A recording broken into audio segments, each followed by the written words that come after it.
All right. Hey, how's it, everybody? It is right around 5 p.m. West Coast time. I am going to call it 3 p.m. Hawaii time, 8 p.m. on that there East Coast, and 7 p.m. for our Central Time folk. I am Mad Statter. This is Chatter with Statter. Welcome in. It looks like we've got some folks who came on in waiting for the show to start. Good. We've got Andre. Thank you, Andre, for, oh gosh darn it, subscribing 38 months in a row. That's so crazy. And we've got Rick coming in saying, how's it to everybody? And let's see here, Kenny from the Cove, a host, Statterbox family. That's right, Kenny. E-Music coming in from the Central Time Zone, as it were. And here we have it, loving the regulars. And it looks like we got ourselves a gift sub from Andre. Of course, a gift sub from Andre to Brada Bruce. And it looks like Darlene coming in also from that Central Time Zone. Hey, Darlene, good to see you all. All right, and by the way, of course, Kenny from the Cove, Central Time Zone as well. We have got our Central Time Zone folk well represented. Some of our East Coast folk are off in Thailand, and I don't know what even to call that time zone, so it's the Thai zone, and they probably will not be joining us. In fact, I hope they do not join us. Not that I'm going to talk about them badly behind their back, because I'm not, because they've already sent us some videos and it's awesome, but they're on vacation. And so Shock and her Mr. Man need to be in Thailand doing Thai things, and she can tell us all about it when they come back. All right, you guys, so we are going to, now that we've got our usual folk, get some parties started. But before that, Andre, thank you for giving Duro WRX a gift sub. Okay, here we have it, Rabbit. Let's do the party starting, shall we? Our black cats.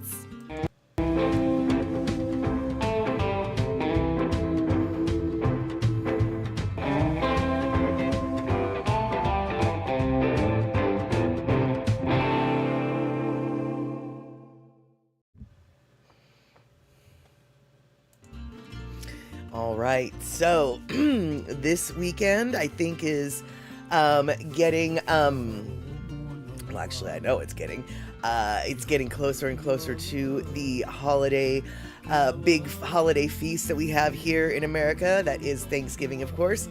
And today we're going to be talking a little bit about a Thanksgiving staple and one of the most awesome things that's not awesome about that Thanksgiving staple. But before we do that, I want to let you know that we've got another set of people who probably won't be joining us today, and that's A-okay, because Poppy Shaney and James Monet, they are together in the Bay Area right now as we speak.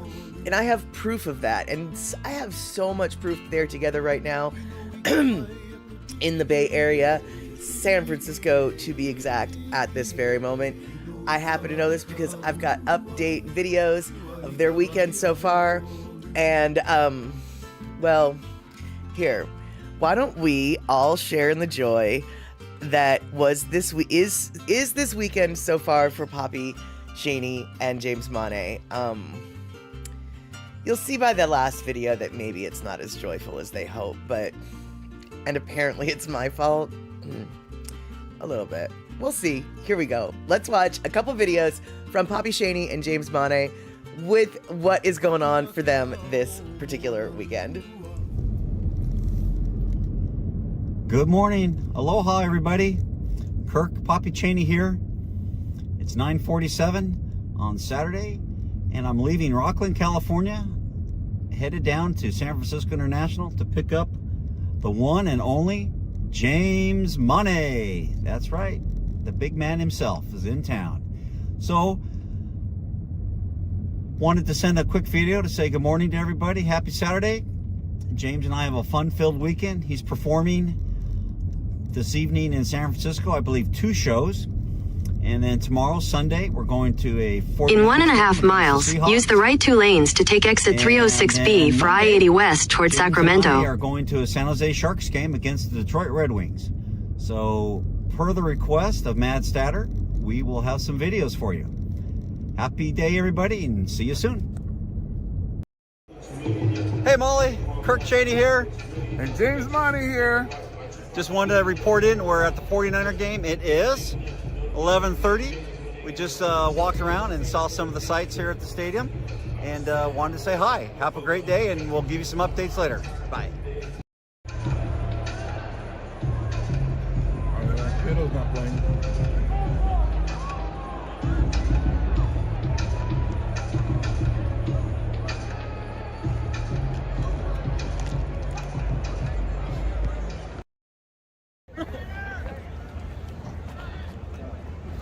Molly, the walk of shame. Look at James. Look at this. Look at this right here. That is a sad man. Molly. It's your fault, Molly. Molly, he's blaming you. I don't know why. Maybe it's because of the sea chickens comment. I'm Anyway. mad, Statter. How did you get that? So, walk of shame. Niners just lost. Darn it. We're heading back to our hotel. This half-mile walk is probably going to take us 3 hours to get I'm back. having a hard time carrying this L. So heavy. This loss hurts. Oh, We'll recover. Playoffs is where it makes a difference. Where it matters. signing out till our Sharks game tomorrow. Sharks will hopefully we'll have a winner tomorrow. Dude. Oops, yeah. So, for those of you who aren't familiar,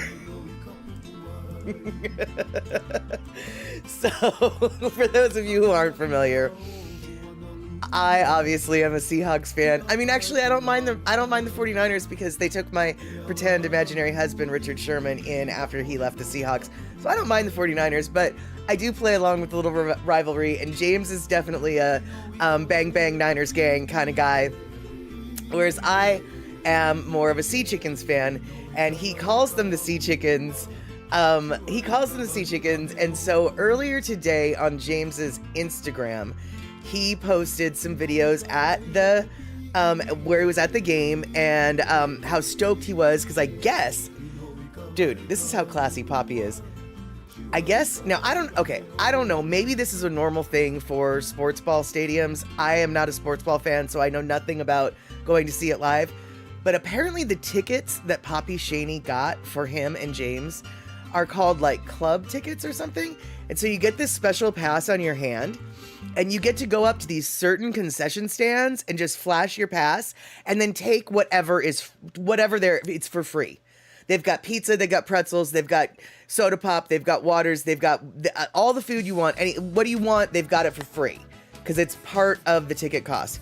And so James was posting about that on his Instagram, and he was also posting how somebody at the stadium actually recognized him and called him by his name and pronounced it right. So anyway, during his Instagram post, I wrote "Go See Chickens" and laughed, ha ha ha, or LOL, whatever. And James responded, "It is a close game," and it was at halftime. Apparently, I was clueless, right? So I did look it up, and it was, I think, like a 1-point game. It was 6-7.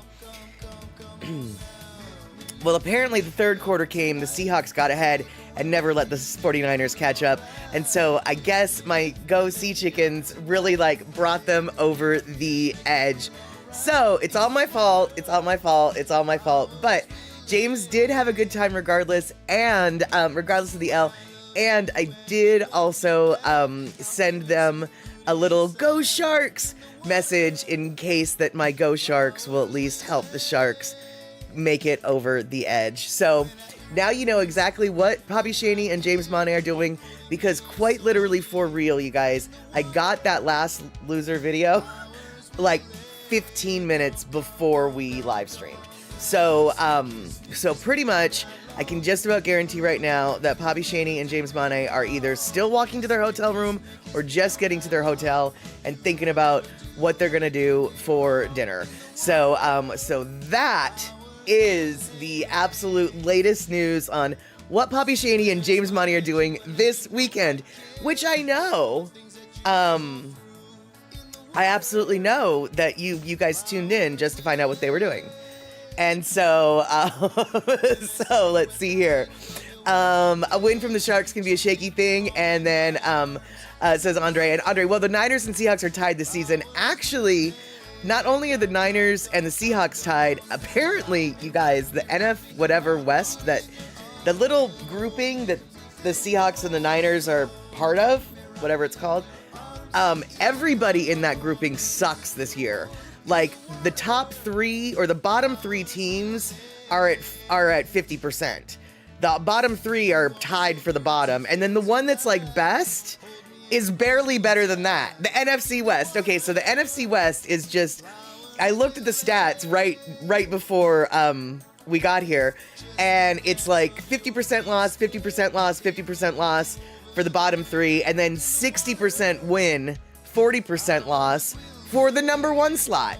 So everybody in that particular group is just sucking hind tit this year. Not even something to write home about. And so as James said, it'll be playoff time when we figure this all out. Who's the best of the worst is what we'll be figuring out, basically. And let's see here. Kenny from the Cove, the only thing better than club football tickets in the pros is luxury box tickets. Okay, so I guess club tickets are a thing for other stadiums or whatever. And Poppy Shaney is here. Oh my God, here I am talking about Poppy Shaney behind his back, telling you all that he will not be in the stream. And here he is, just like, yeah, here I am, y'all. I'm in the stream. And meeting for dinner at 6 p.m. Okay, I was vaguely right. They were planning on what to do for dinner. James needs a break. Yes, I bet James does, because he's a little sad boy because the chickens won. But you know what, Poppy, I can only assume that it sounded like it was a good game. Like, looking at how the scores broke down, it seems like it was probably a good game to watch. And Andre, thank you for gift subbing Luke Perry 123455. Luke Perry 123455. I've never seen you here. I don't know who you are, but I love your username. I don't even know if you're here. I don't care if you're here. I hope you're here. But I love your username, and I hope you know that. And let's see here. Kenny from the Cove. Before the realignment, the Seahawks were in the AFC West with the Raiders, the Chiefs, the Broncos, and the Chargers. Yeah, that's what I remember. My mom was of the era of the Broncos, Raiders, Seahawks rivalries. And as a consequence, even though we're no longer in the same shingamabop, I will always carry a hatred and a grudge for the Broncos. It will never not happen, especially as long as John Elway is involved in the Broncos franchise, because John Elway was particularly the person that my mom hated the absolute most. I gotta tell you, dude, I know nothing about nothing. I just know that growing up my entire life, that bucktooth, John Elway, was what I heard. And even though my mom has passed on like close to 25 years ago, I still haven't let her grudge drop. And I hope she's okay with that. And you know what? I think she would be. And by the way, Picola T, so good to see you. I saw you in a little bit, and I absolutely didn't say hi because I was busy talking about James and Poppy.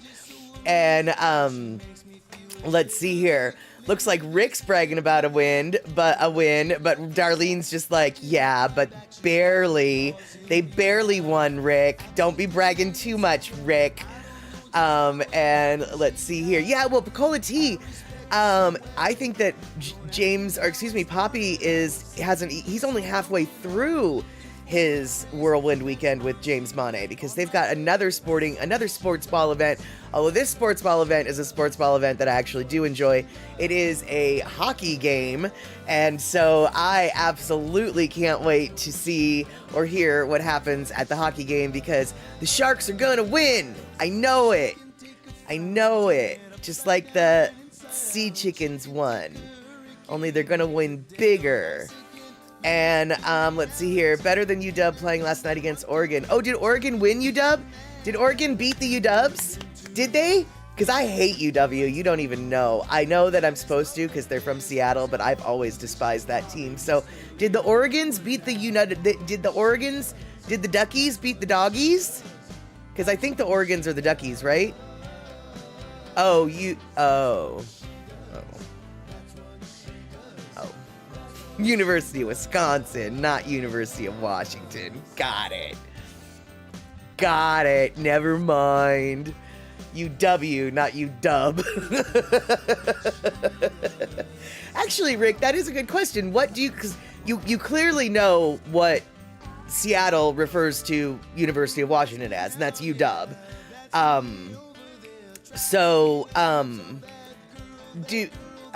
What do you guys call University of Wisconsin UW? Or do you call it University of Wisconsin or UW, or what do you, what is your UW referred to in casual speak? Because it just occurred, you call it UW. Oh, okay. Oh, wait, U-Music said, U-Music, see, here we go. So E-Music says we call it UW, but Rick says we call it UW. You just said it. Okay, so I guess it depends on who's speaking. All right, there we go. And Kenny, there are unborn children in the heart of the Amazon rainforest that could beat the dumpster fire that is the Chicago Bears. Oh, no, you call it UW. Okay, got it. You call it UW. Got it. Yeah, well, see, in Seattle, we have a tendency, and literally, like quite literally, I just noticed this. Yeah, I just said UW because that's what we call the University of Washington. We don't call it the University of Washington. We don't call it University of Wa. We don't call it UW. We call it UW. Just like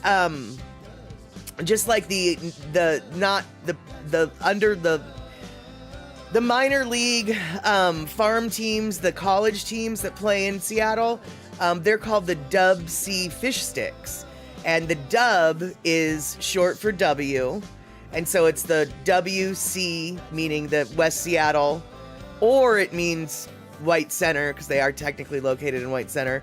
Either way, we shorten W. We say Dub all the time. The Warriors are called the Dubs. Okay, there you go. Yeah, we shorten. Yeah, we never say W. It's Dub is what we call W out here. Out here in the coast, we call it W. No, we don't. We don't call it W. We just call it Dub. See, I don't even know what I'm talking about anymore. I'm just putting on an accent. And we call it Dub. UW. Dub C. UW. Dub means W. All right then. Now that we've covered that, we need to get to more important topics. Topics that might send you scared, but that's okay. We're only going to talk about this topic for a little bit. But actually, before we talk about this topic, Dub was born on the West Coast, but like white folks do, we ripped it off and use it everywhere. Oh, okay. All right. There you go. Well, I'm going to do something that, I'm going to rip something off. I'm going to rip my kitty off of the desk. And I'm going to make her say hello to everybody. So, here's Ashes for all y'all. And I'm going to give her a little love because she's needy. And then she'll leave us alone. Hey, Gina. Good to see you. There's a rapper named Dub C from LA. I called George W. Bush G-Dub. That I never called him by I refused to really refer to him by his title or name. So I just called him G-Dub. And most people knew who I was talking about. But some people didn't. But yeah, G-Dub was always what I called him. And let's see here. Yes, Ashes is a very, very cute kitty, little princess of darkness. That is what she is. Oh, and you guys, little kitty updates. First off, still Leo totally missing in action, but Dusty, you guys. Oh my God, you guys, Dusty is totally fine now. Like, he must have had a parasite because, I think I told you guys that, I think I told you guys, we got the blood, okay, so for those of you guys who don't know what I'm talking about, I had to take my cat Dusty to the vet a little while ago, earlier this week, because he was his personality had changed. He was very food focused to a degree that he was becoming not aggressive, but just, just obnoxious. He was jumping on the counter. He was getting into plates. This is something in his 10 years of being on the planet, he never acted like this before. So I knew something was not right within him. I was thinking hyperthyroid. I was thinking maybe a parasite. I was thinking maybe he's been taught rude habits by the people that he comes home smelling like their cologne. Because I know that he has other people. But anyway, went to the vet. Hyperthyroid, not even an issue, not even close to an issue. Got him under the influence of the anti-parasitic meds. Dude, he's a different cat. Or rather, he's the cat he used to be. He's totally fine. So I guess he had just a worm in him that was just making him hungry all the time. And he was just voracious. And now that the meds did their thing, he's just fine and dandy. So super good news on the kitty cat front in that regard. In the Leo regard, we're still waiting. I still have lots of hope though. Lots and lots of hope. So let's see here. I was gonna say something though. The rapper dubbed this. God, what was it? Oh, I remember now. Okay, so a rapper in Andre just said a rapper in Los Angeles is known as Dub C, which reminded me of this thing that I saw where it said, you know you're from Hawaii when, and it showed this little video, and she was like, here's this song by Nipsey Hussle featuring Kokane. And Kokane, she was reading this this thing off of the Sirius radio. And you know how the Sirius radio has the digital feed of like what the song is, who the title is, blah, blah, blah, blah, blah. Well, so she was reading off the screen, oh, it's Nipsey Hussle featuring Kokane, because Kokane spells his name K-O space K-A-N-E. Kokane.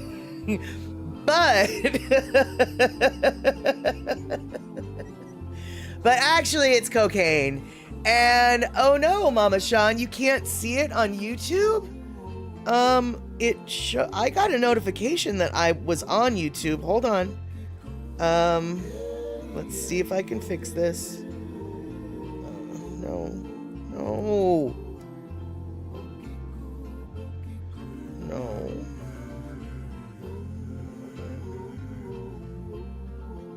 No, I'm on. Mama Sean, try it again, cause, I have it. I see me on YouTube. I'm there. And Mama Sean or Andre, thank you for gifting Mama Sean a subscription. And Thomas the Turtle, by the way, I did not say hi to you earlier, and I'm so sorry about that. I saw you going in, and then I was just distracted with things and stuff. And you're pipeline.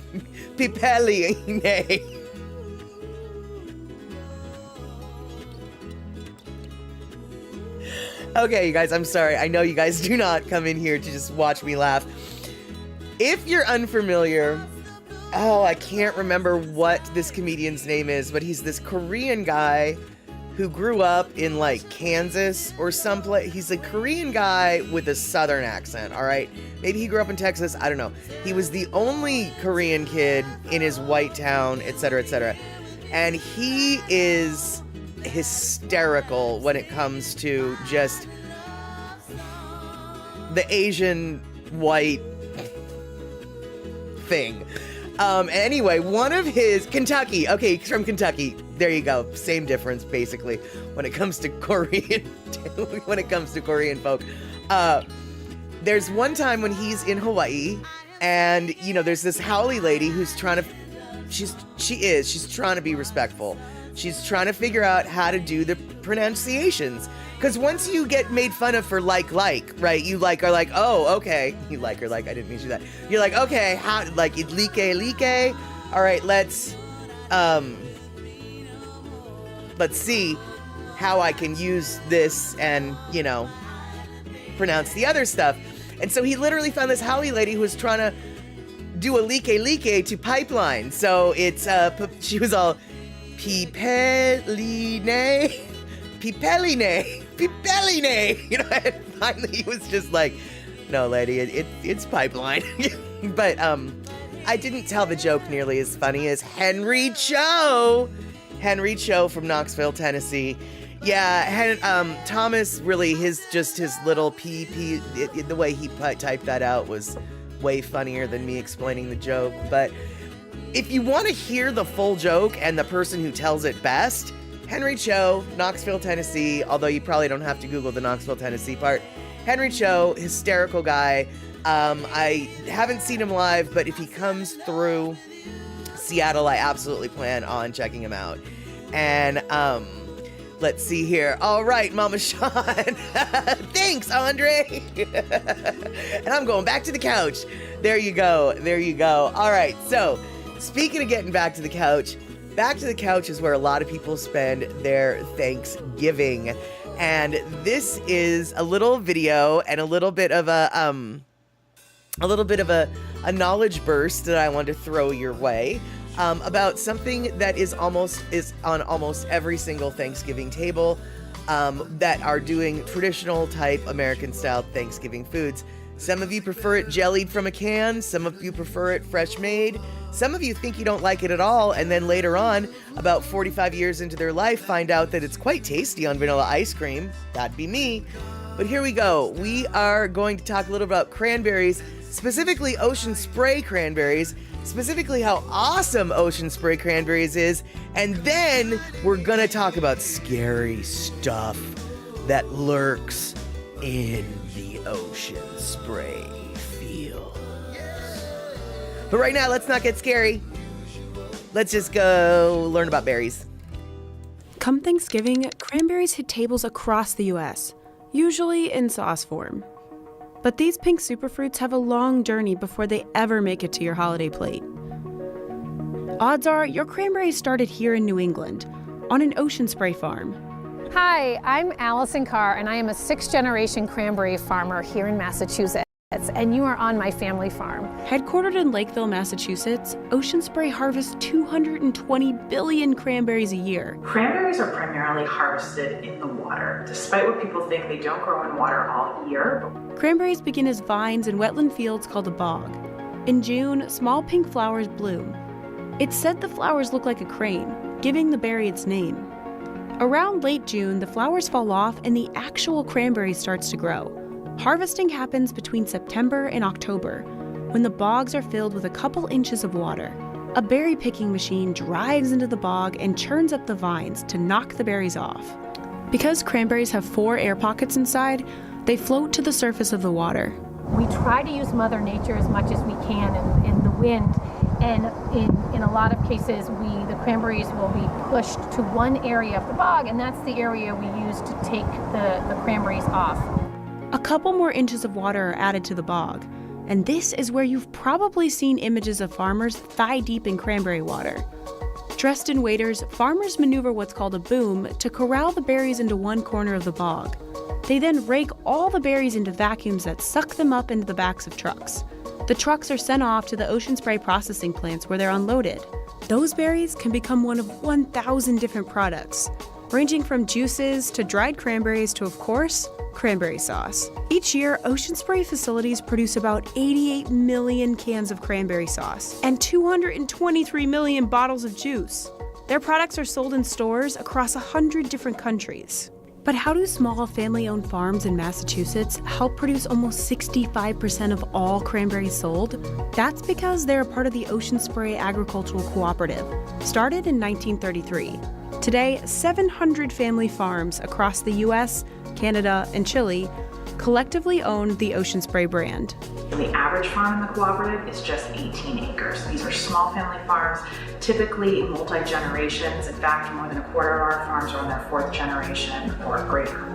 Under the cooperative, the family farms see 100% of the profits from Ocean Spray product sales. Cooperatives support farmers because ultimately farmers are able to capture a lot more value for their crops. So the value we add through manufacturing and marketing and that Blue Ocean Spray brand, all of that's going back to the farm rather than going to a middleman or a CPG company.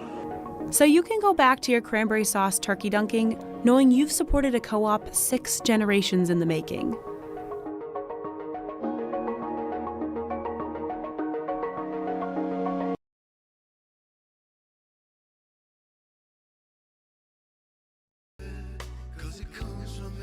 Okay, Rick, you're funny, and I feel your vibe so much. So, Rick, just saying, according to the search results, cranberry production in the United States is primarily concentrated in a few states, with Wisconsin being the largest producer, accounting for over half of the nation's total output.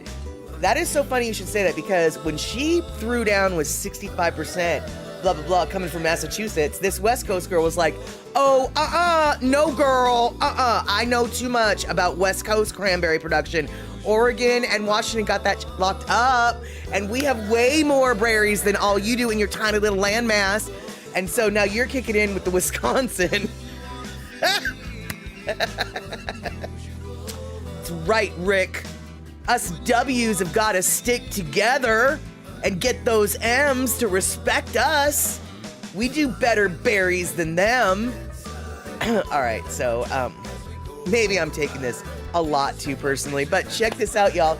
If you want to be one of those idyllic farmers pushing the cranberries through the bog to harvest them into the little sucker uppers so you can make the beautiful cranberries for the co-ops, they want to hire you. And you know how much those people get paid per year? $150,000 a year to go wading in that bog and pushing those cranberries up into the cranberry suckers. $150,000 a year. That's a really good price. Why do they pay that much to farm cranberries? Any guess? Any guess, you guys, why they pay so much? It's a really good reason, and you probably won't guess it. I'm making up the song, but it won't be very long, because I don't have very many words. Let's see here. Oh no, you changed the browser on YouTube and can't even see the stream on Edge? The open chat is great. The heck? So do you pay your people in cranberry bogs in Wisconsin? It's a dangerous job. Well, Gina, it's no, but yes, but no, but yes, but no,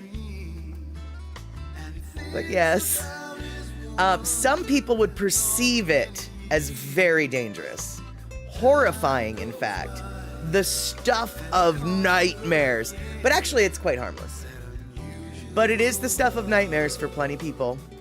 If anyone has any ideas, I will keep the chat open for them. And yeah, crawfish. Well now, Andre, you're getting closer, but no. And let's see here, Darlene going in with, yep, we actually drove through one of those bogs and they're expanding, building more bogs. It's not just cranberries, there's cranberry soaps, candles, candies, fudge, ice cream, even cranberry clothing. Nice. That sounds like a fun time. Cranberries and beer, I'm all about that. And Andre, you are close, but not quite the exoskeleton that we're talking about. What'd you say, Pocolti? Leeches? No. Actually, it's wolf spiders. Wolf spiders. You see, what they do, as they mentioned in that particular video, is they love to use nature in as many ways as possible when growing the cranberries. Now, one of the ways they utilize nature is they love the wolf spider.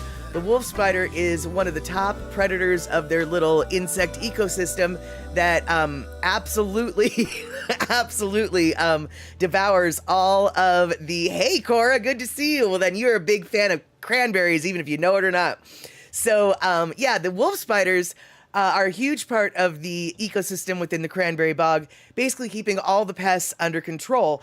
And what happens, though, is the wolf spiders, they're not water spiders, y'all. And as they mentioned earlier, cranberry bogs are not actually grown in a bog. They're just harvested in the bog, which means once a year, every single little wolf spider who was super helpful throughout the entire growing season gets flooded out of their home.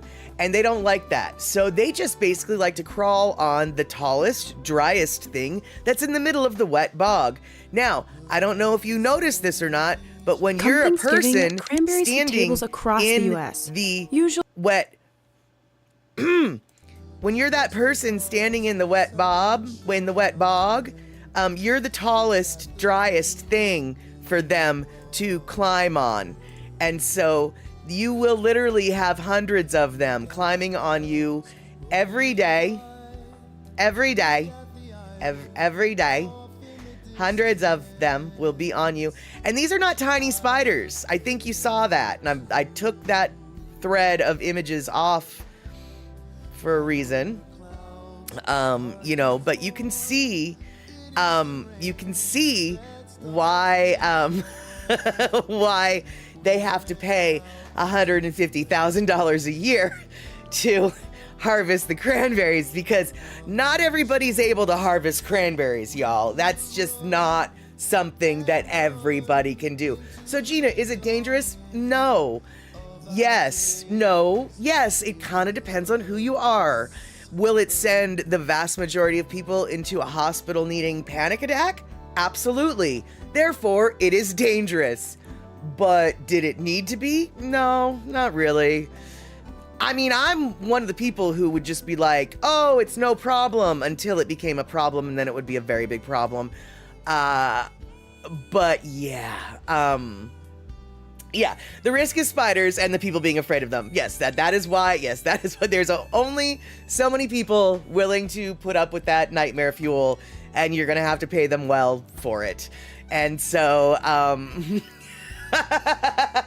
Andre, I'm really glad my kid, Andre, did not see this. He would stop eating cranberries if he saw this. Yeah, and there you go, Picola Tea, waterproof beekeeper suit. I guess, but it'd be mighty hot. And Cora, you know what? You just like cranberry juice to make your mouth feel strange. To me, cranberry juice, it makes my mouth feel dry. It sucks up all the moisture out of my mouth. That's why I like cranberry juice mixed with orange juice, because the orange juice puts back the slimy layer of my mouth and the cranberry juice takes it away, so it evens out.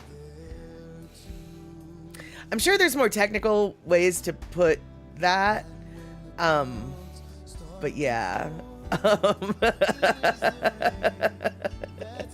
No, I used to have arachnophobia, so there's no two ways about it. I kind of got over my emphasis on the phrase kind of got over my spider fear. They aren't gonna send me into hyperventilating heart attack mode, but for real, no, I do understand arachnophobia. You might be a little bit too young to remember this, or not. It's hard to say. I can't remember how old I was, but there was a movie out called Arachnophobia, and the commercials for that movie, I would have to leave the room or hide my face and plug my ears, because the commercials would literally send me into a hyperventilation state. No, let me rephrase that. It would send me into a rocking hyperventilation state. So, that really psychotic thing that, that crazy person does in the corner? Yeah, that was me with just the commercials. So, you don't need to explain. I mean, you can explain, and I'll be like, dude, I totally got it. But yeah, And you have 2 containers of fresh cranberries. Yum, eMusic.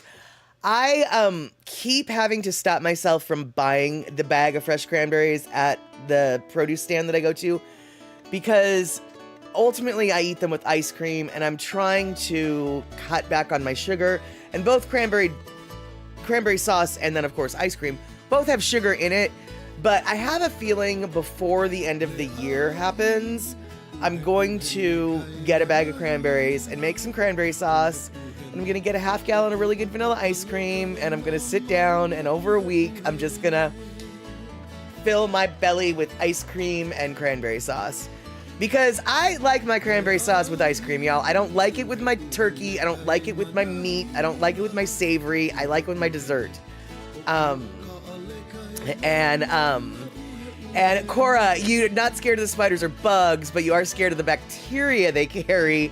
If they touch me, they dying. And okay, Gina, okay, so you were, okay, the movie came out in 1990, you were 10. So yeah, you were old enough to maybe remember it, but also not old enough to, or maybe young enough to just get it out of your mind. Yeah. And yeah, cranberries don't have sugar in them, but when you make cranberry sauce, it does. Rather, let me rephrase that. When I make cranberry sauce, I use sugar. I don't know what you do. I use sugar. And let's see here. Oh, wow. Rick's brother is awesome. He knows where to find wild cranberry fields. But there's got to be enough rain and perfect temps to grow good. Right, that makes sense. That totally makes sense. And let's see here. Oh, that's so cute, Andre. You had to talk this really huge security guy down from a wolf spider on his door of his room till he finally could get it off the door. He's a huge guy that works security, but when it comes to spiders, he just can't take them. Yep, it happens. And let's see here. Bacon bread and cranberry paninis. I don't know what you're talking about, but Cora, I am very willing to try what you're talking about. I've never heard of what you're talking about, but I'm amenable to trying it, even though it's not cranberries with ice cream. It does have, oh, brie, the cheese. Got it. I thought you said bacon. Oh, bacon brie. Gotcha. Baked brie. Do you mean baked brie and cranberries? Oh, I could try that. Because here's the deal, I love brie, so I'll try anything with brie once. That sounds good. And your brother's also Lolo for going into the swamp to pick those little things. Well, that's okay. Let the crazy person do the crazy person things. Let them get their crazy on, and then you can reap the benefits.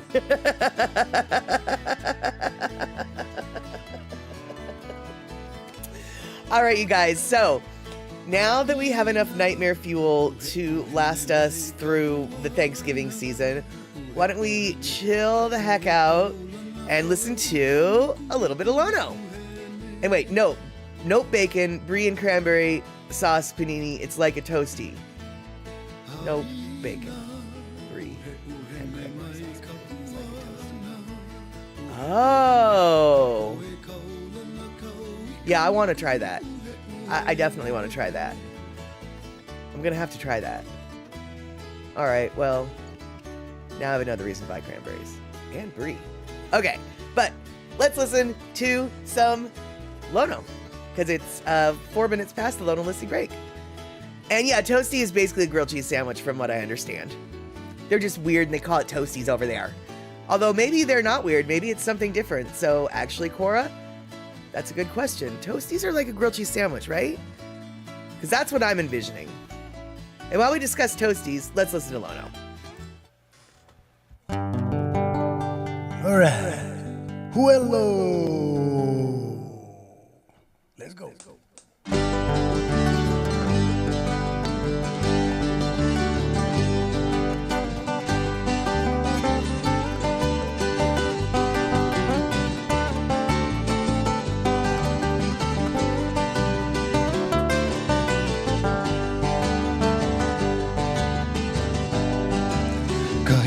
Kono e kanani ulu vehi ke ike aku e hoʻohi i kahi manao i ka waihu i wae o kauna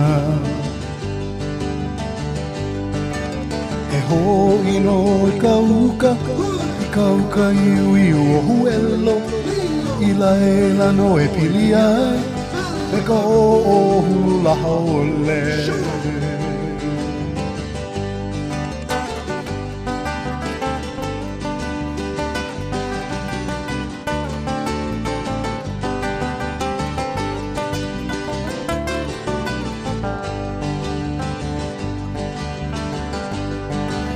Ke no e mai a kaua, kili hune mai lai uka, e ho o pulu ana I kali, lauli po ka awapuhi.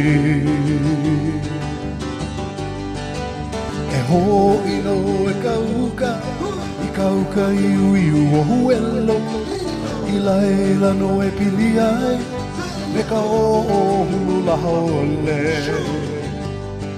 That one?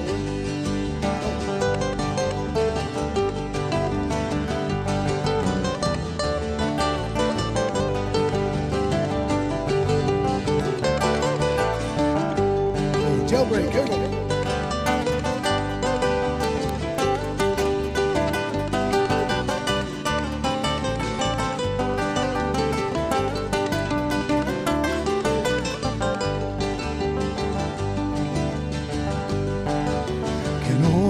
Mai a kaua, kili hune mai la iuka, e ho o pulu ana I kali, lauli po ka wapuhi.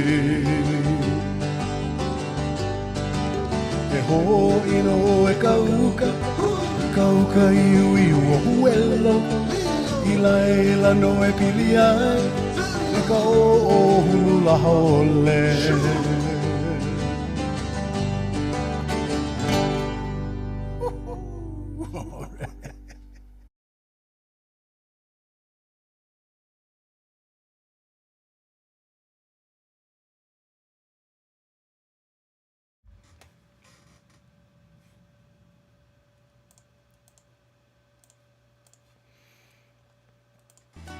All right, sorry about that. I was trying to find something online, but could not. So, okay, so the Toasty was created to sell appliances. That is so funny.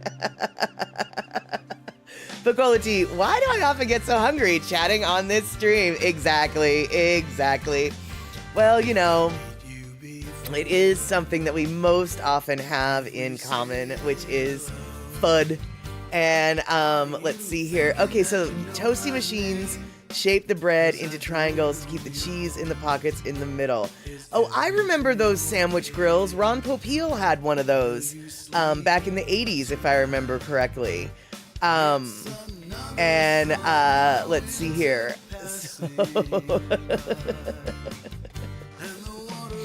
So, all right, so let's see. I've got a picture here that I could show you guys to fuel more nightmares, but I'm probably not going to. But that is what I was looking for when I was late coming back from that video. Because here's the deal, you guys. Exactly, Piccolo-T, Ronco. And so as scary as wolf spiders are, and they are, don't get me wrong, they actually are even scarier than what we were talking about, because wolf spider mamas are unlike a lot of spider mamas, and most spider mamas, when the babies hatch from the nest, the babies just literally fly to the wind and land where they may, and then hopefully survive. Wolf spider mamas are way more protective and actually take care of their young up to a certain degree, and they carry their babies, all of them, like the hundreds of them, you know, the hundreds of babies that they have, they carry them on their back all at one time. So you see a spider, right? And from far away, it looks like a spider, but then up close, you're like, why is that spider's body moving and wiggling a little bit? And then if you like brush that spider away, suddenly that spider that was big turns into like 1,000 tiny spiders plus the big spider that's still there. Yeah, so that's another piece of magic with the wolf spider, is they love their babies and they take care of them, for better or for worse. Yeah. And yeah, exactly, Gina. Oh dear gods. Yes, precisely. Yeah, I had a friend. I had a friend who learned that in real life the hard way, And she wasn't afraid of spiders until that happened. And then she's just like, because she used to make fun of me for being afraid of spiders. I mean, was ruthless. And then that happened to her, and she was like, I get it now. I don't trust a spider now. She just, no.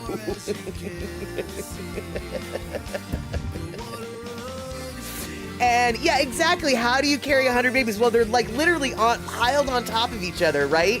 Which is why the body looks a little weird and like it's moving a little bit, because it is.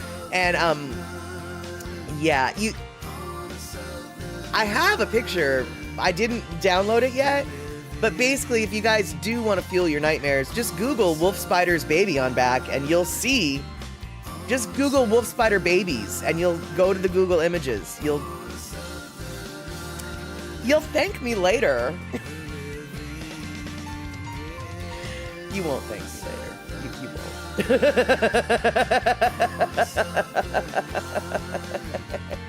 See, okay, Kenny from the Cove knows exactly what I'm talking about. While camping, a buddy of mine accidentally stepped on a mama wolf spider.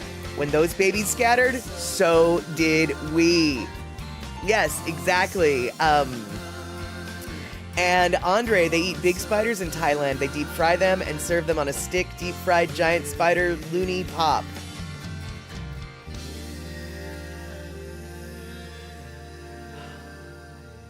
I am suddenly tempted. I know, right, Gina? This is actually, it's funny you should say it. Gina's just like, just nope with a whole bunch of nope. I kind of agree. I mean, there's no kind of agree. I totally agree. But, I would actually, oh, okay, apparently it tastes like crab, another exoskeleton. Maybe Shock will be brave enough to try. Actually, Picola T, I was thinking, not necessarily I would never ask her to try it. You've got to be kidding, especially if it tastes like crab, because she doesn't like seafood. But her Mr. Me might, though. But I was wondering if we could send Shock on a search to see if she can go find a street food vendor that has them. I might message her, actually, and say, like, I know this is a bizarre request, and if you cannot fulfill the request, we will understand. If you can't fulfill it for personal beliefs, personal reasons, feelings of fear, feelings of disgust, we will not hold that against you, Shock. But I think I'm going to see if she can go find one, and then the next level will be, does your husband want to taste it? Because I'm pretty sure she wouldn't, just because I know that she doesn't like seafood.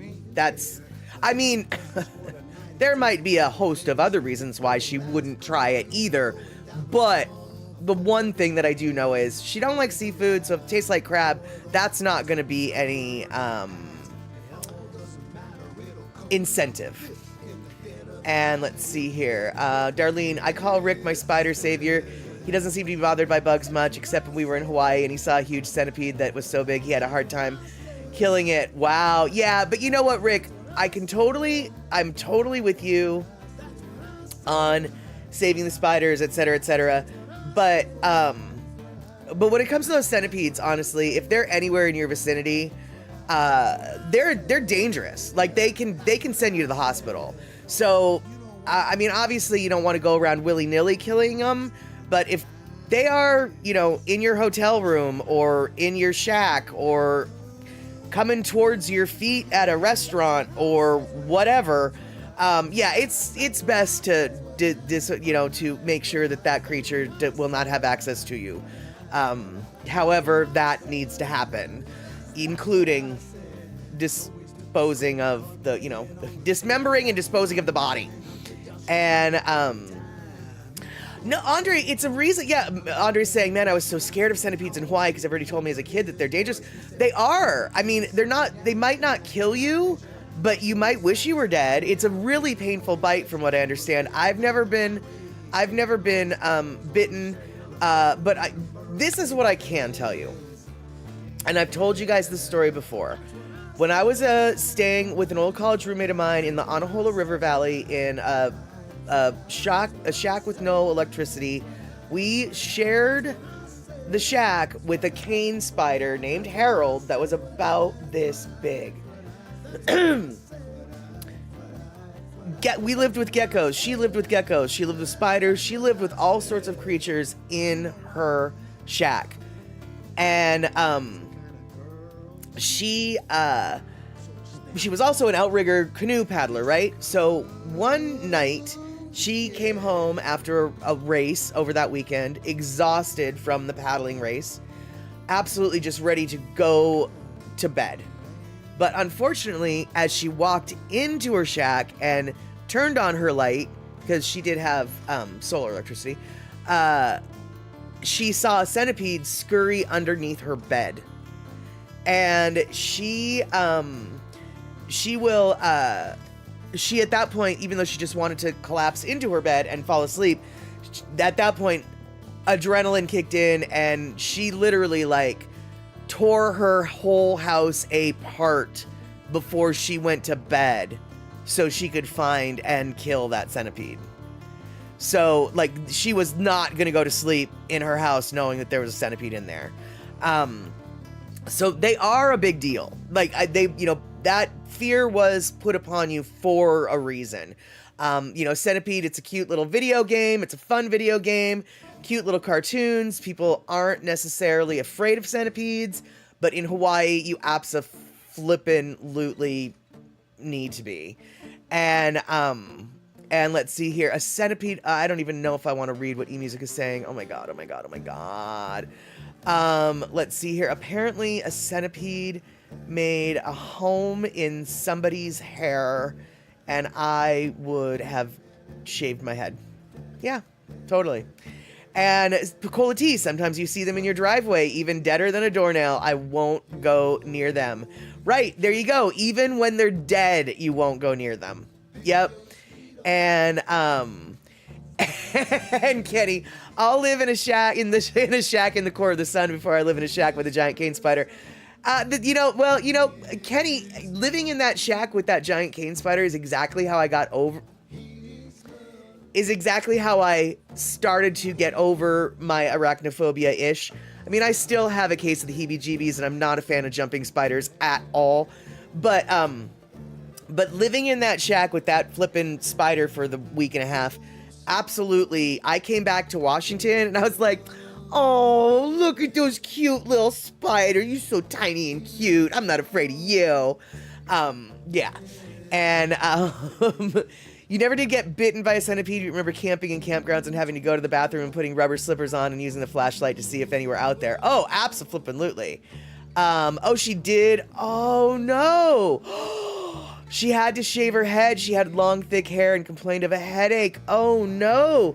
So, eMusic, I guess, I do want to know the details, I guess, because I'm asking, but I don't know if I want to know the details. So what, did it bite her? Did she, what happened? What happened? So she had a headache, so I'm assuming it must have bit her? What happened to her? Other than having to shave her head, which frankly I would have. She had a family of them? Okay, so I'm going to assume that this was back in the 60s and 70s when they did the bouffant hair and they didn't wash it for a week, right? Please tell me this was that era. Please tell me this was that era. Because I have hair and I don't want to cut it. Darlene, we came across a dead one in our Hawaiian parking lot spot too. It looked scary and vicious. Right, there you go. Yeah, cartoons of them look cute. This was in the late 90s. But did she still have a bouffant? I mean, why did they?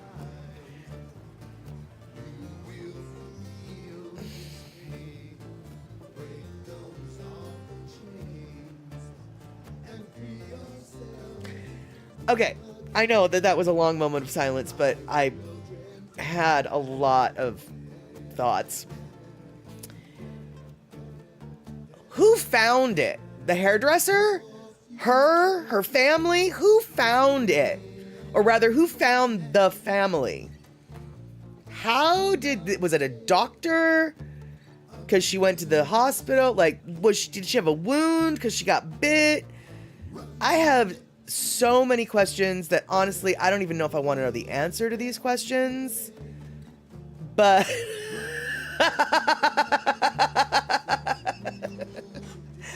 I know, right, Kenny? These questions are leading me to go like, so, who found it?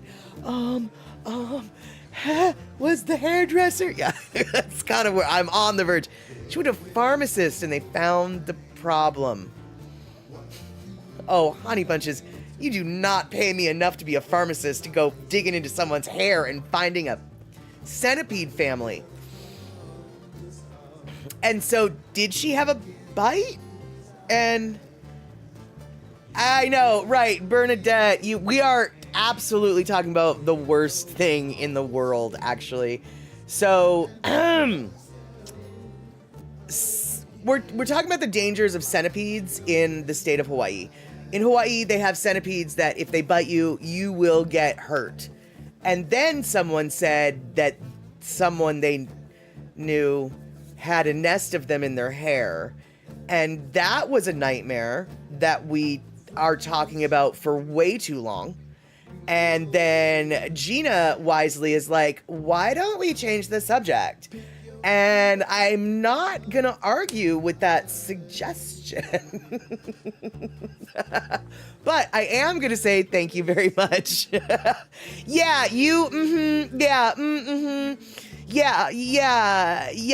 Bernadine. I know I called you Bernadette. Call dang it. That's the second time I've done that. Yeah, Bernadine. Yeah, a nest. You heard it right. And yeah, no.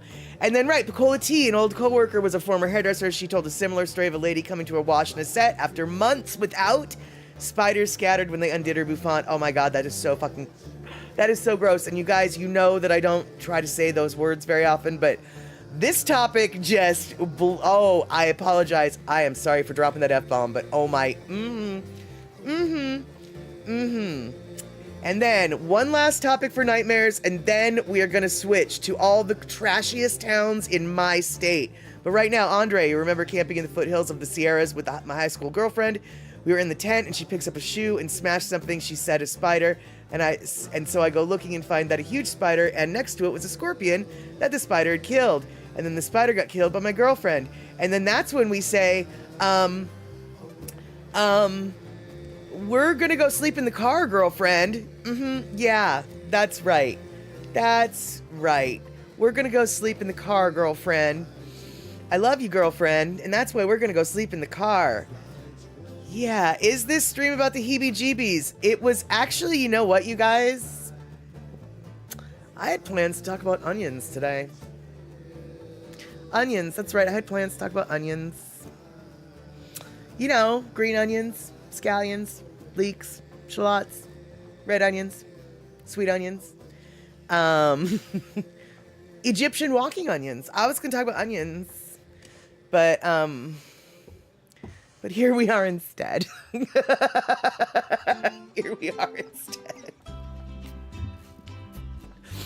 All right, you guys. So, we're changing the topic completely right now. I mean completely.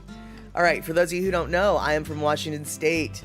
I was born in Hawaii. I love Hawaii, but I live in Washington State now. Yeah, Bernadine, as it turns out, cranberry growers use wolf spiders to help control pests in their cranberry gardens, in their cranberry bogs. But then when they flood the bogs, the spiders, which like dry land, get flooded with the water. And so then the people who harvest the cranberries from the cranberry bogs, they get covered in wolf spiders because the wolf spiders are trying to escape the water and go to the highest, driest point. And the highest, driest point is the people harvesting the cranberries. And so that's why in order to be a cranberry harvester, they have to pay them about $150,000 a year because the job is full of nightmare fuel. You will be covered in hundreds of spiders every day. And that, my friend, is what wolf spiders and cranberries have in common and how we got to where we're at now. But now, we're going to talk about the state of Washington and all the trashiest places in the state of Washington. And not only are they all the trashiest places in the state of Washington, my friends, you've heard me talk about most of them. And in fact, you know that I live right outside of one of them. So, Yes, indeedly do. We are going to clear our brain of any kind of thing, and we're going to listen to and watch about all of the trashy places. But first, before we do that, I'm going to give you you know what we're gonna do. You know what I'm gonna do, right? I'm gonna show you a map. All right, y'all.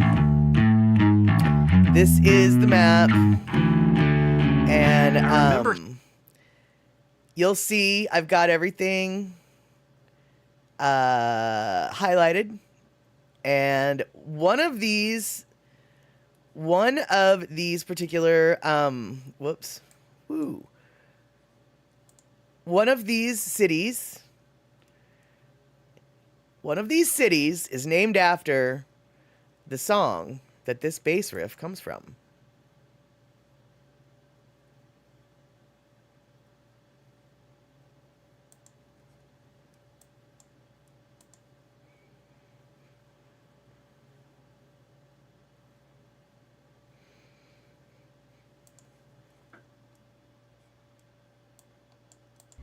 So, that bass riff might ring a bell.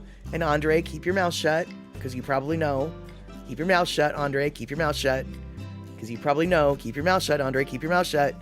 But, oh, you couldn't hear it? Gall dung it. All right, hold on. Let's see if we can do this. Hold on. All right, hold on. I got to do things. Hold on.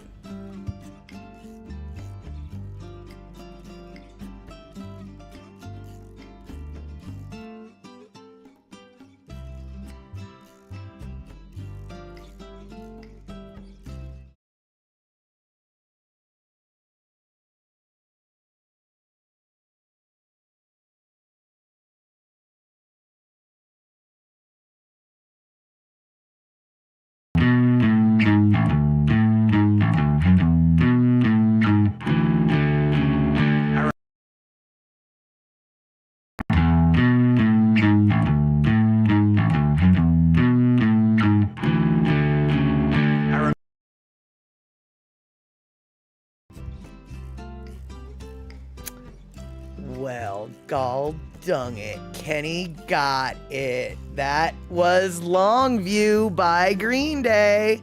And all right, let's look at the map again. Hold on one second. And well, all right, maybe we can look at the map again. Hold on. Yes, here we go. Here's the map. And I will let you know, I've already, spoiler alert, Tacoma's number one. All right, spoiler alert. But I've highlighted all the little things. I grew up near one of the towns. I currently live near one of the towns. My best friend lives in one of the towns. I used to live in one of the towns. Kurt Cobain's from one of the towns. Green Day. Green Day wrote a song about one of the towns, and the other town that's in the middle of the state has the best cocaine in the state, from what I've been told. Anyway, so, yeah, here we have it, Rabbit. Let's listen to and find out all the awful things about Washington that I love about. These are all my favorite places, dude, honestly. Almost every single one of these towns I've either lived in, wanted to live in, lived near, or I just, yeah, this is where I'm from, y'all. Ah, Washington. Beauty, open spaces, and lots of clouds. Most people in America don't really know how truly special the evergreen state really is.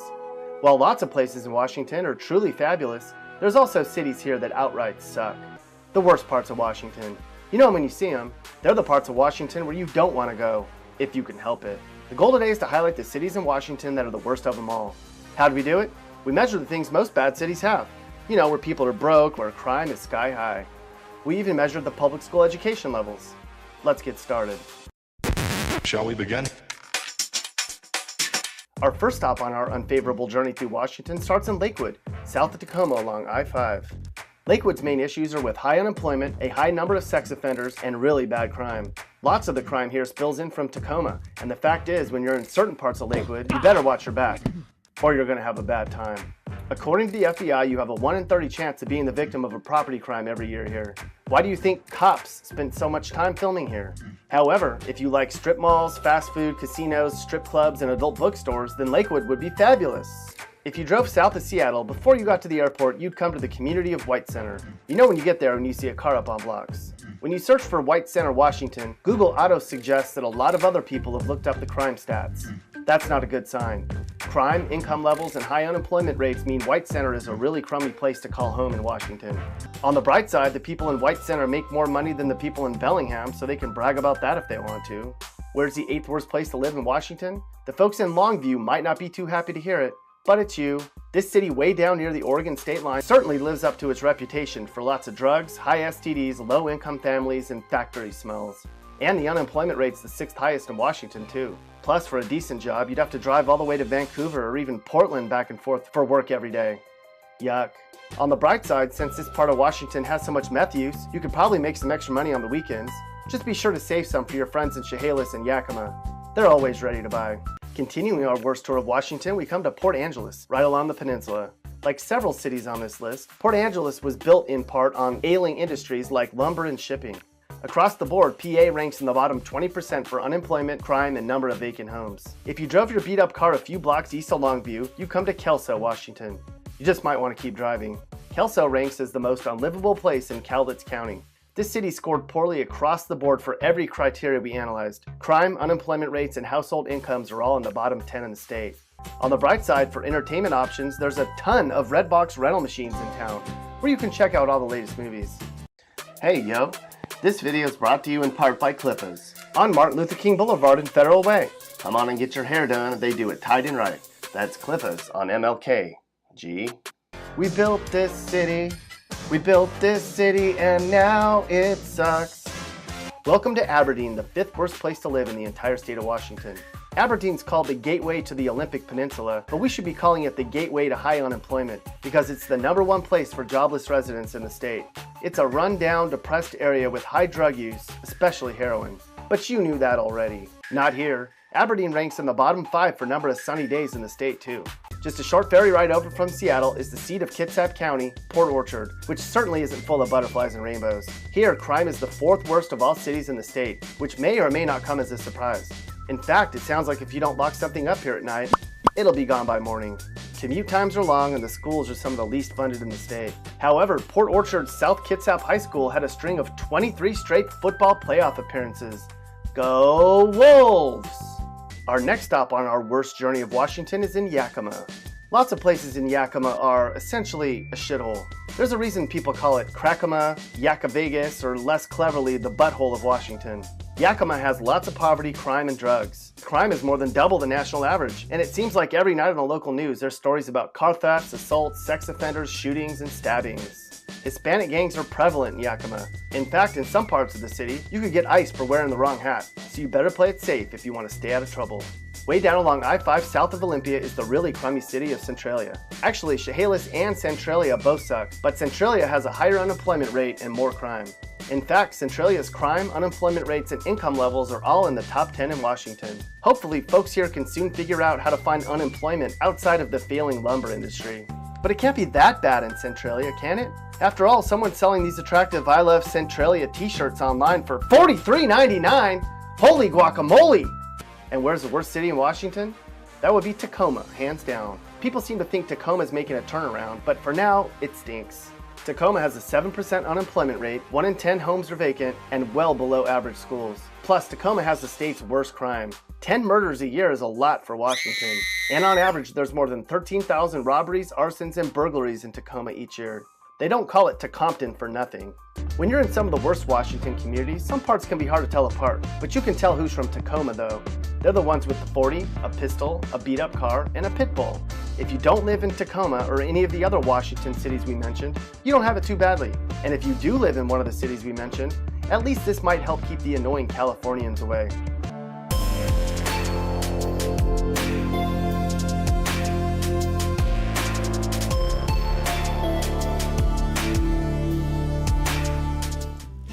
I know, yeah, 10 murders really isn't that bad, especially by Illinois and California metrics.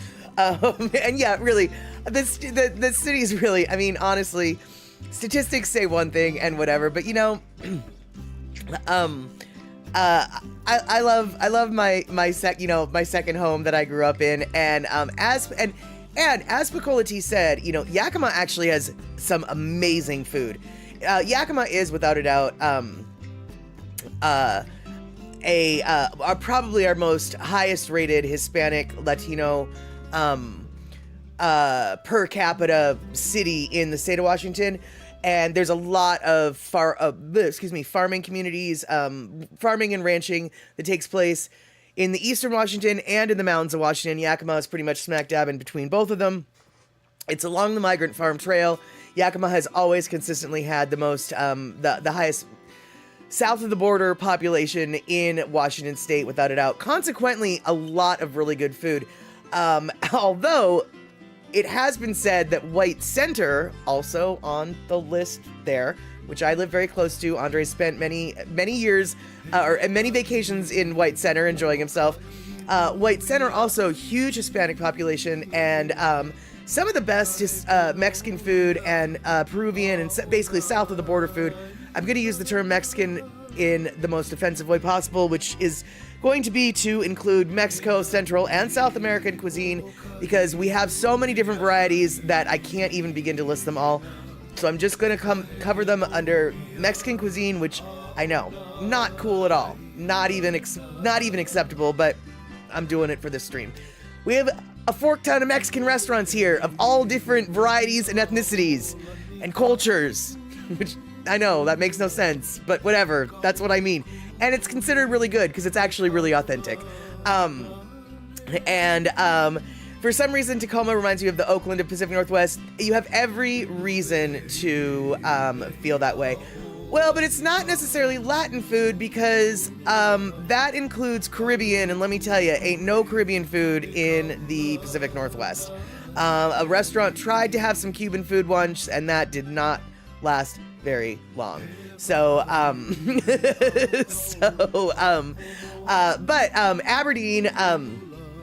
Aberdeen actually, even though it is a very rundown town and has absolutely no industry, it is a gorgeous town, because at one point Aberdeen was an incredibly wealthy town.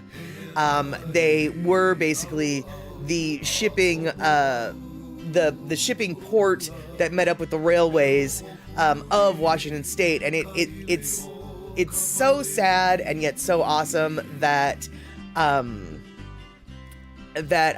Aberdeen has fallen onto the times it has. But at the same time, it has preserved itself because it hasn't been revitalized or gentrified. It's still the same buildings and old architecture and old storefronts and old city vibe that it was, in its heyday. And there's not a lot of strip malls or anything like that. So even though Aberdeen is a very depressing town, because literally statistics prove it's in the bottom 5 of sunny days in the state of Washington. It is so bizarre. It will be a beautiful sunny day everywhere, and as soon as you cross the bridge to go into Aberdeen, a cloud bank hits you, and you're just in the gray weather. Everybody who lives in the area knows that it's always raining in Aberdeen, and that's even before Kurt Cobain killed himself. We said that. So, and absolutely, Pecola T, Tacoma 2024 is nothing like Tacoma in 1984 or even 1994. Yeah, Tacoma has absolutely rubbed off a lot of its grit and gotten a little bit of its sparkle back, for sure. And Andre, there are some African restaurants in SeaTac, or was it Tukwila? Funny you should ask that question, because SeaTac and Tukwila bleed into each other, and honestly, I'm not even sure where one ends and one begins, but what I can tell you is it's probably both, because as much as we've got, as I'm sure Andre's noticed, and anybody who's been in this area has noticed, from SeaTac north to Seattle, you have a really big Hispanic population and a really big Pacific Islander population. But from SeaTac a little bit south to Federal Way, that's where it seems like a lot of Indian people and African immigrants have moved to. So just south of SeaTac, you're going to see a lot of African-oriented groceries, bakeries, shops. a lot of Indian stuff, definitely a lot of halal stuff. Although more halal stuff is coming up into the White Center area as well. But then once you hit the SeaTac Burien and go north, you're looking at more Pacific Islander and Hispanic immigrants. So when you say, is it SeaTac or is it Tukwila?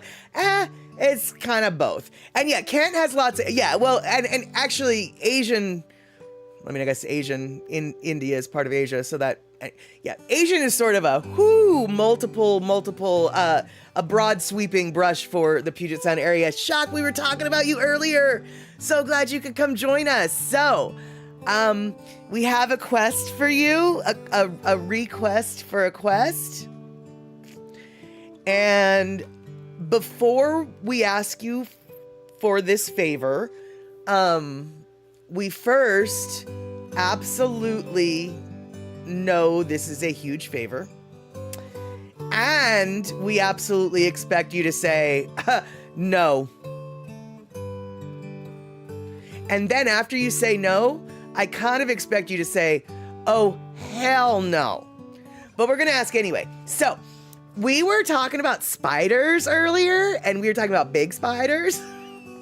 And apparently in Thailand, they deep fry big spiders on a stick, and people eat them.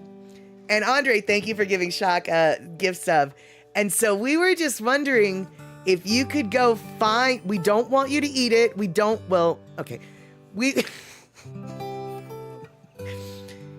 If you see a street vendor selling a big spider on a stick, could you get a picture or a video?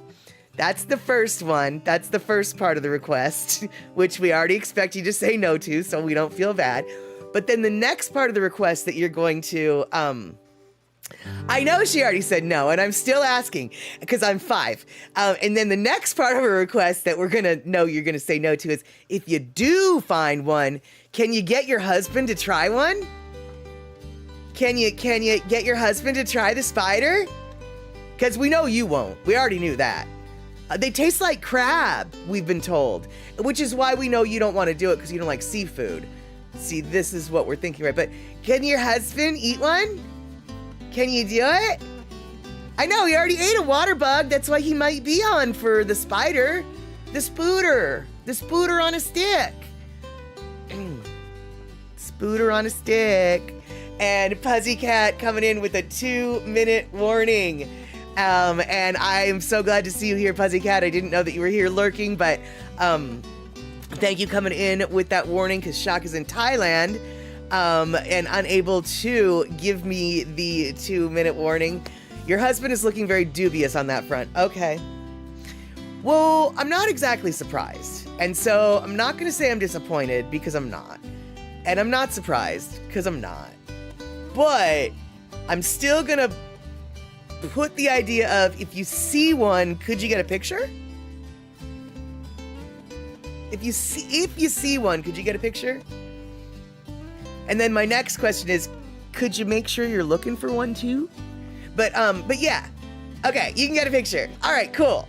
That was basically all we were hoping for. And Bernadine, how does the spider taste? Well, Pacola T says she's been told they taste like crab. What I'm curious about with the spider is, do you eat the exoskeleton, or like a crab, do you take the exoskeleton off and eat what's inside? That's what I'm, right, spiders are just land shrimp, right, exactly. And a lot of people don't eat the outside of a shrimp, so I'm wondering, if you got a spider on a stick, are you supposed to eat the outside of the spider, or just the inside of the spider? Okay, you eat it with the shell on. Okay. For some reason I figured that was the case, but the more I thought about it, the more I was like, I don't really know if that's the case. And, you think the Titan gets stuck in your teeth and you spend the rest of the day trying to clean it out. Oh, the chitin, whatever. Yeah, the outside. Yeah, Crunchyroll type, exactly. And Jim Gaffigan says seafood is just sea bugs. So anyway, Well, no, exactly. That's what they are technically, which is why I try not to freak out over the idea of people eating the bugs. But I still freak out over the idea of people eating the bugs. And so on that note, you guys, just remember, we were going to talk about onions today. We didn't talk about onions at all.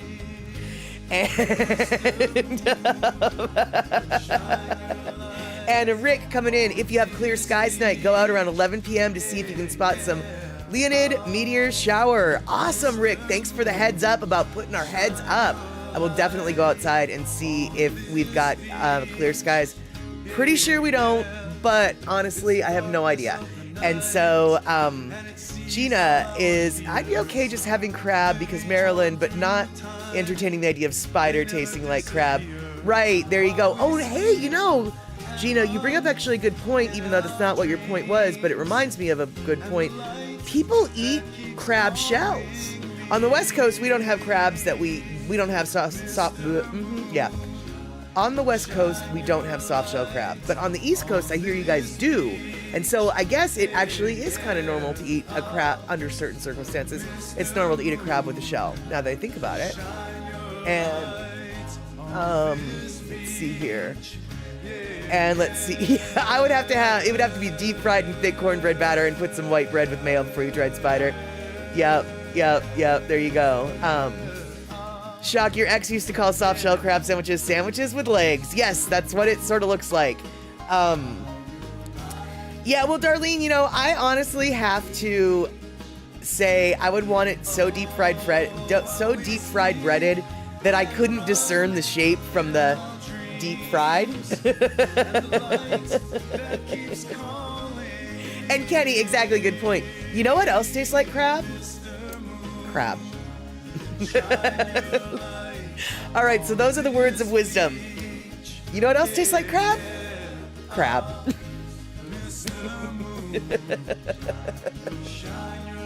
All right, you guys, thanks so much for putting up with the fuel of nightmares. I hope you were giggling as much as I was. Picola T, along with all of us, we got a bug on out of here. It is the end of the bottom of the hour.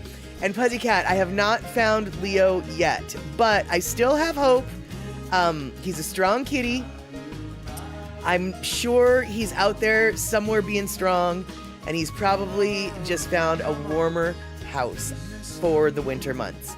Fingers crossed, but trust me, Puzzy, you will probably be the first person to learn when I find him again. You'll probably get an email or a text from me. So, it was a giggle cringe fest tonight, exactly, and I'm so glad that y'all could be here to join everybody else for it. And for those of you who stayed through the entire thing, thank you, because I have no doubt that there was points in this production where you were like, I really feel like this is all about the nope. Why am I not noping right now? Because nope, gotta gope. All right, there you go. And repost from YouTube, comedian James Monet, you made the Niners lose. Wait, repost from YouTube, comedian James Monet, you made the Niners lose? Wait, what? I'm confused, Rick. James Monet posted that I made the Niners lose? Or, wait, I'm so confused. What am I supposed to post, Rick? All right, well, I'll figure it out. Oh, James posting on YouTube. Got it. Oh, okay. I'll have to go check out what James is posting then. All right, Gina, season 1, episode 2 of Merlin, Call in Your Name. We've got stuff to do. Enjoy the rest of your weekend. Let's see each other Wednesday, 5 p.m. West Coast time. And maybe we can talk about onions. Okay.